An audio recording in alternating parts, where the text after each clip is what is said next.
उन पिपलाद मुनि से सूर्य के पौत्र गार्गे ने पूछा, भगवान, किस पुरुष में कौन इंद्रियां सोती हैं? कौन इसमें जागती हैं? कौन देव स्वप्नों को देखता है?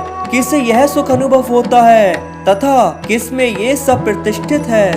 पिपलाद मुनि ने कहा, हे गार्गे, जिस प्रकार सूर्य के अस्त होने पर संपूर्ण किरणें उस तेजोमंडल में ही एकत्रित हो जाती हैं और उसका उदय होने पर वे फिर फैल जाती हैं, उसी प्रकार वे सब इंद्रियां परम देव मन में एक ही भाव को प्राप्त हो जाती हैं। इससे तब वह पुरुष न सुनता है, न देखता है, न सूंघता है, न चखता है, न स्पर्श करता है, न बोलता है, न ग्रहण करता है, न आनंद भोगता है, न मलोत्सर्ग करता है और न कोई चेष्टा करता है, तब उसे सोता है, ऐसा कहते हैं। सुषुप्त काल में इस शरीर रूप पुर में प्राण अग्नि ही जागते हैं। यह अपान ही गार्हपत्य अग्नि है, व्यान अनावार्य पचन है तथा जो गार्ग्य पत्य ले जाया जाता है वह प्राण ही प्रलयन ले जाए जाने के कारण अवानीय अग्नि है। क्योंकि उच्छ्वास और निश्वास ये मानव अग्निहोत्र की आहुतियां हैं। उन्हें जो शरीर की स्थिति के लिए संभाव से विभक्त करता है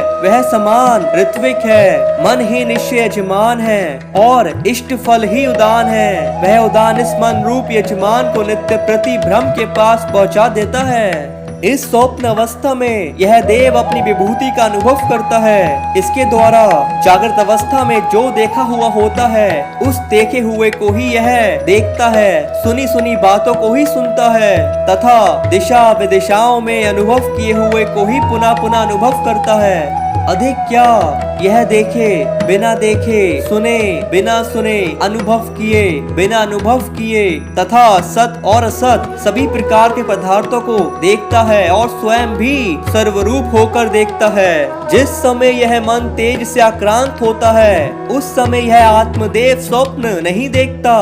उस समय इस शरीर में यह सुख होता है। हे सौम्य, जिस प्रकार पक्षी अपने बसेरे के वृक्ष पर जाकर बैठ जाते हैं उसी प्रकार वह सब कार्यकरण संघात सबसे उत्कृष्ट आत्मा में जाकर स्थित हो जाता है।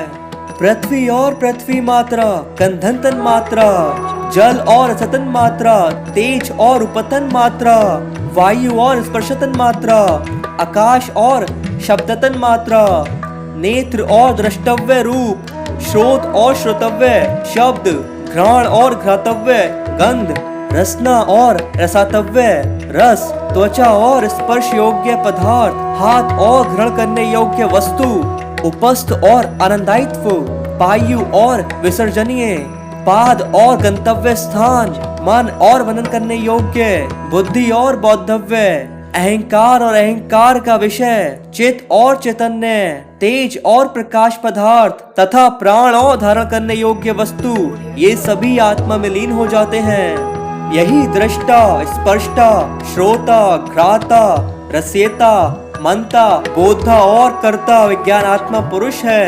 वह पर अक्षर आत्मा में स्मयक प्रकार से स्थित हो जाता है। हे सौम्य, इस छायाहीन, अशरीरी, अलौकिक, शुभ्र अक्षर को जो पुरुष जानता है वह पर अक्षर को ही प्राप्त हो जाता है। वह सर्वज्ञ और सर्वरूप हो जाता है। हे सौम्य, जिस अक्षर में समस्त देवों के सहित विज्ञान आत्मा प्राण और भूत समयक प्रकार से स्थित होते हैं उसे जो जानता है वह सर्वज्ञ सभी में प्रवेश कर जाता है।